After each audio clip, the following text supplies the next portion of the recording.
Today, I'm going to make this professional and stylish photo from a very simple photo, just following some simple steps.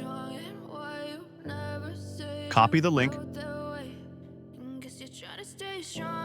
then paste it and go. I will give you this link in the description box. Click to play button and then run anyway. Wait a moment, and then click on the Running on Public URL. Click to input the image.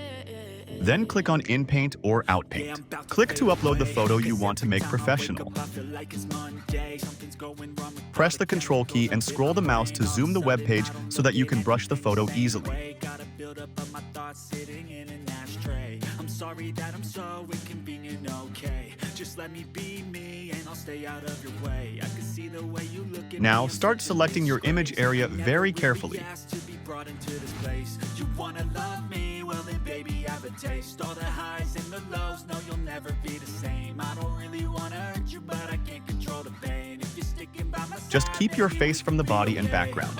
After completing the selection, click on Advanced. Again, Advanced, Developer Debug Mode, Control and then Mixing Image Prompt and InPaint. Now go to Chatgpt.com to generate the prompt. I already created a command to generate a prompt.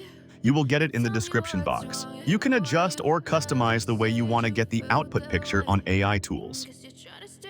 Copy the command and paste it to generate prompts.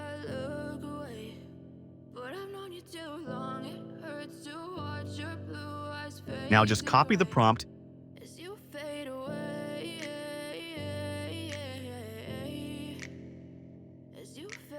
and paste it here. Click Generate and wait a few moments to get ready for your photo. Every time I wake up, I feel like it's Monday. Something's going wrong with all the chemicals up in my brain. All of a sudden, I don't look at anything the same way. Gotta build up of my are the results. I'm sorry that I'm so inconvenient, okay? Just let me be me and I'll stay out of your way. I can see the way you download the photo that you liked. I never really asked to be brought into this place. You wanna love me? Hope you enjoyed this video. If you liked the video, please support my channel by liking, commenting, and subscribing. You can also let me know in the comment box about the topic for the next video that you want. Thank you.